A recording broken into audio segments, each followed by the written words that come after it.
slowest moving river in the world. And this river starts in Orlando, comes to the Kissimmee, into Lake Okeechobee, into a bunch of canals and locks and stuff like that, and it flows right here where you're at.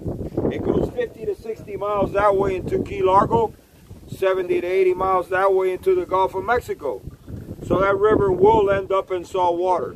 Yeah, and that is fresh water, by the way. When I say salt water, guess what? Crocodiles do come in here. Saltwater crocs. Yes, now you say 60 to 70 miles, that's a long run. Well, an animal will travel a great distance for food. How's that? Doesn't matter where it is. A lot of the crocs that come in this place too are from people that have them as pets. Florida people have a lot of exotic pets.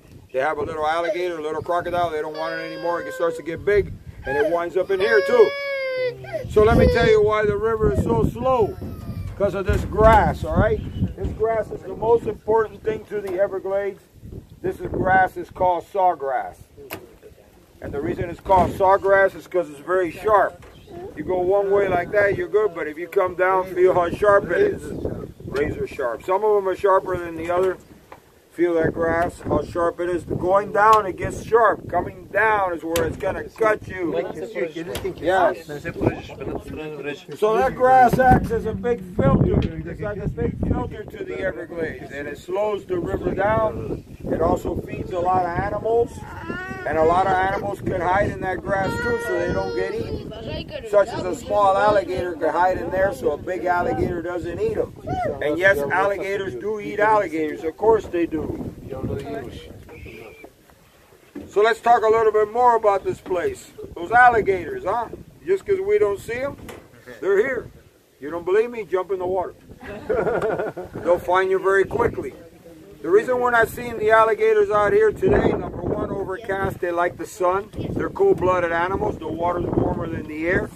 Those alligators are here. How about 1.5 million alligators in the Everglades? 4,000 square miles. That's a lot of alligators, huh? How about 20,000, maybe 25,000 alligators right here where you're sitting with me right now? Oh my gosh.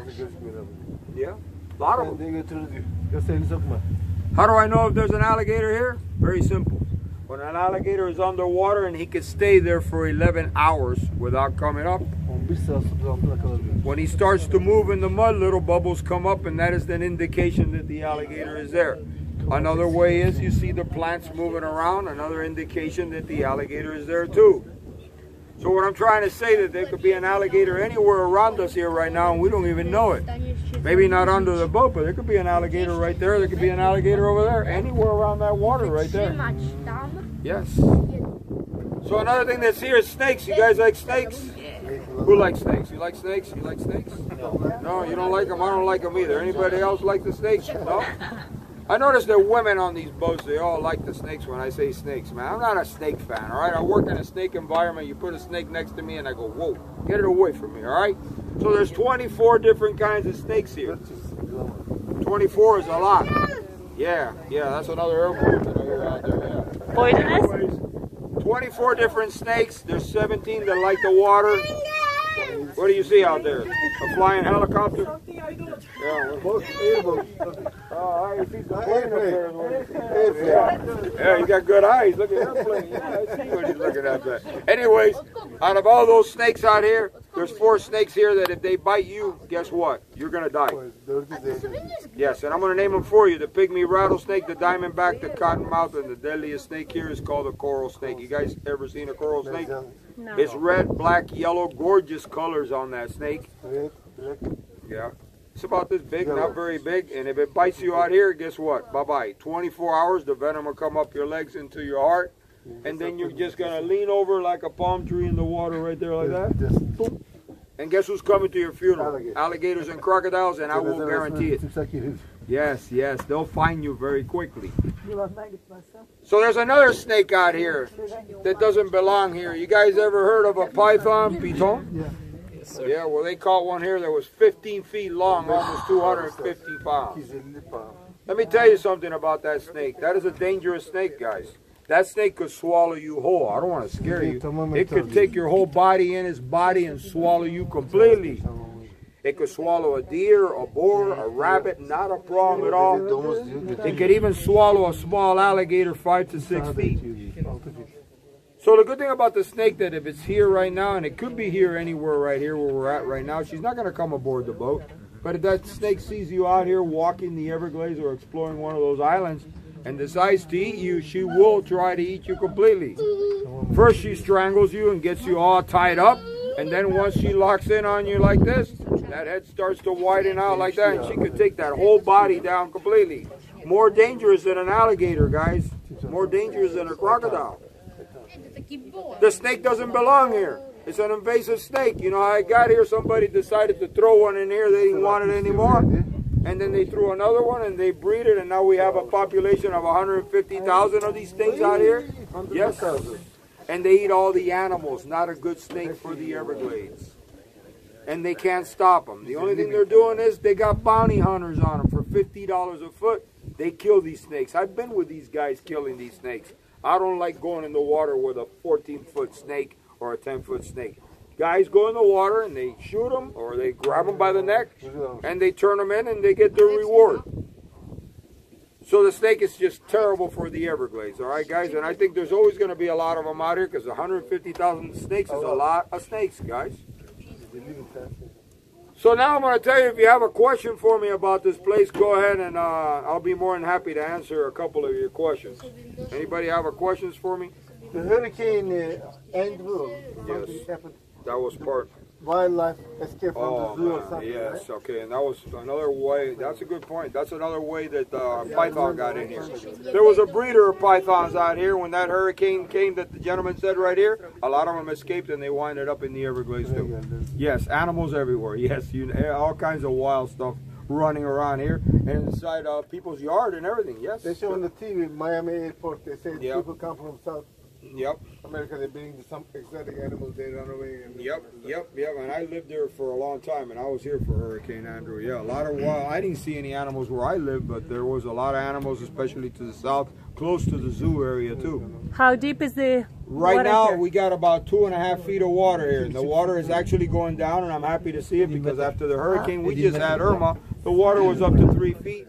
And that water was bad for the animals, all right? Animals that have dry land, and it killed a lot of deer and boar and rabbits and stuff like that. But right now it's starting to come down. They did pump it out, and finally I see it that it's come down. So right now it should come down even more. How about a foot? And if it becomes a foot, I could get off of this boat right now and walk all the way back to that dock. Yes, what I'm trying to say to you guys is that you can't walk the Everglades. So when it goes down a foot, I could jump in there, the water would be underneath my knee, and there's a layer of limestone underneath the mud, and we could walk all the way back to the dock and explore this place. Snakes won't be there? No, we got to worry about the snakes and the alligators. I can't help you on that, but what I'm trying to say is that you can walk in the Everglades. You And could, but you wouldn't. Yeah, You imagine could, the but you python. wouldn't, yeah. I have been in the water here. I have walked out here with a pair of boots all the way up to here. I have been in the water with 3 or 4 alligators further away from here. But I'm always worried about that snake. That snake to me is the one that really gets me going. So alligator won't attack you? Alligator, I'm not crazy. Alligator's all right with me, man. You know what I'm most scared of? Is a crocodile. Crocodile will tear you apart. So the alligator's a friend, all right? An alligator's really not that vicious. But that saltwater crocodile, he will take you and eat you alive. Are they native? Huh? Are they native? Native, no. They come from the ocean. They're not native to the Everglades. They're native in the ocean, in the mangroves, out by the sea. Not in here. In the Keys. I'm native in the Keys. Now, alligator, if he sees you in the water, he usually takes off. He's scared of you. But a crocodile is not scared of anybody. He's going to tear you up. Yes. 1,500 pounds of jaw pressure, 70 to 80 rows of teeth. Very dangerous animal, guys. So the difference between the alligator and the crocodile, just so you know, an alligator is dark and he has a black head, and a crocodile has a V snout and he's a lot lighter colored. I will go in the water with alligators, but not with a croc. I want my gun with me if I'm going in there with a croc. I'm very scared of a saltwater croc, and you should too. And they're around mangroves, in the Keys, in the beaches. Yes, those things are there. One shot would be enough to kill it? Well, if I see one, I will kill it. If he comes after me, I ain't going to wrestle with him, that's for sure. I might wrestle with an alligator, but it ain't going to be no crocodile. No, not a crocodile. Too much power on that crocodile. If a crocodile and an alligator get together and they have a war, the crocodile is winning. There's no doubt about it. Yes. So the Let me see if there's one right here on the left. There was here one on the left here by the grass. Let me see if he's still there. I look to the left side over here. Alligator right there. Yes, it is a real alligator. Yes, if you don't believe me, jump in the water. Yeah, that alligator right there is very lethargic. It's the winter time. He doesn't eat very much. And he's just absorbing the sun. What can I tell you? Having a good time. Alligators maybe about 9 years old. They grow about a foot a year for the first 6 years. And it could be a male and it could be a female. They're very hard to tell apart. I just want you to know that.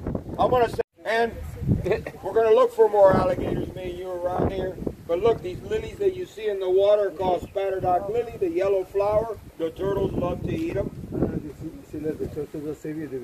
All right, let's see if we can find ourselves an alligator around here.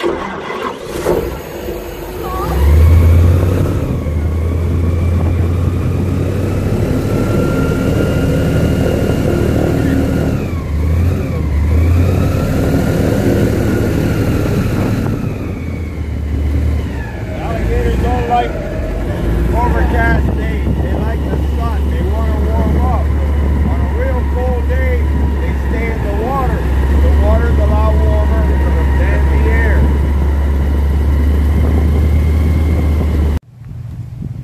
They have 80 teeth, 40 on top, 40 on the bottom. And like most crocodilians, and when I say crocodilians, I'm talking about alligators, crocodiles, and caiman. They have the strongest bite in the animal kingdom. Over 2,000 pounds per square inch of closing pressure. That means they bite stronger than a shark, a hippopotamus, hyena, pit bull. I don't care what you put them up against, these guys are on the top of that list, okay? To give you an idea of what that might sound like, I'll see if he'll bite a little bit for me. I don't know if he will. Gonna hang out there. There you go. Yeah, he made a little bit of noise. He can't see the stick directly in front of him because he's got a blind spot. His eyes are on top of his head, so if I put the stick here, he can't see it. But if you look at his jaws, he's got little black dots around there. Those black dots are also inside the mouth. Those are little sensors. Anything touches them, they react to it. Okay? And anything that's in there will stay in there. Okay, he's not letting it go. Thanks, buddy. Appreciate that. They have a very small brain about the size of a walnut located here. So they're not exactly geniuses. Okay, small brain. On the back of a gator, these bones are really important. They're called scutes. And these scutes have two primary functions. The first one is pretty obvious. It's a body armor. It protects their organs from the top. But it's also a solar panel. They absorb sunlight for energy so they can move around and digest their food. Now they spend most of their time in the water. So for swimming, they have a nice powerful tail. Okay, solid muscle. Put the arms and legs back and they use the tail to swim. The tail is also for fighting. They fight each other with it. I've seen people get hit with the tail. If that hits you in the face, it could break your nose or break your teeth. Really powerful. They can live anywhere from about 50 to 70 years, so pretty long time for an animal. They can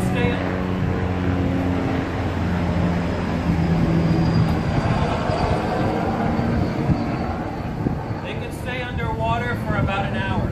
Now, if it's really cold outside, they can slow down their heart to 2 beats per minute, allowing them to stay underwater for 6 hours, but it's got to be really cold. One of the questions people ask me, I get this one a lot of course, is what is the difference between an alligator and a crocodile? Now the Everglades is the only place on earth where there are both alligators and crocodiles. And the first thing you want to look at is the face. Alligators have a nice rounded snout like the letter U. Crocodiles a pointy snout like the letter V. Alligators have 80 teeth. Crocodiles only have about 60. Now when you see a gator in the cartoons, what color are they usually? Green. They're green. Is this guy green? No, he's black, right? Crocodiles come in brown, gray, green, black. Some have yellow on them. There are 14 different crocodiles throughout the world. They come in more colors and sizes. There are only 2 alligators, the American, and can someone tell me the other one? There's only one other gator in the world. Amazon? Where? In Amazon?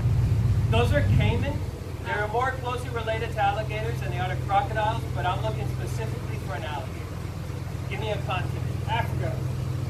crocodiles? Asian. Where in Asia? Thailand, somewhere there. Don't overthink it. China? China. China's the only other place on Earth where there are gators, okay? The Chinese alligator is about half this size, and it's not as dark as the American, okay? So only two alligators, the American and the Chinese. Now I'm going to go ahead and bring a gator out to you so you can see one up close a little bit better. Don't worry, it's not going to be him, all right? But before I bring out the star of the show, please give it up for Greedy over here.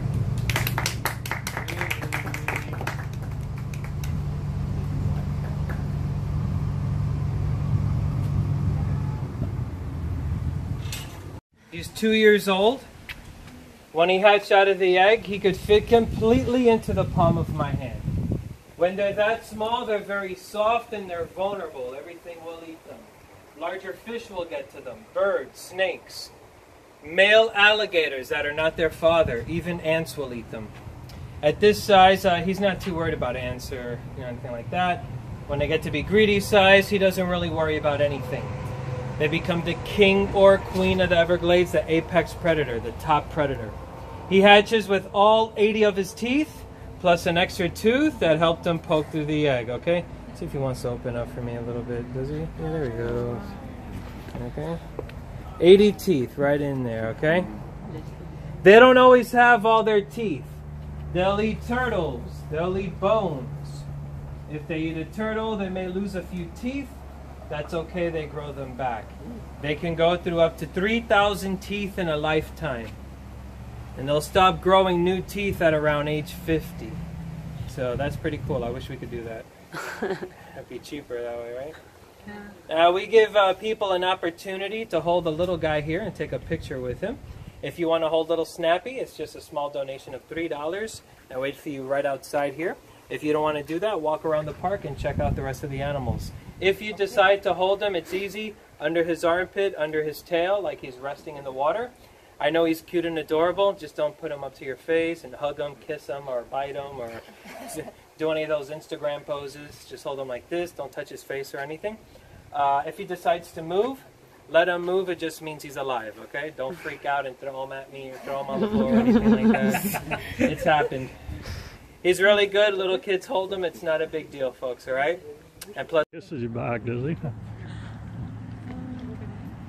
What's his name again? Snappy. Snap. You'll snap your finger off. Snap. Okay. Thank you. you're welcome.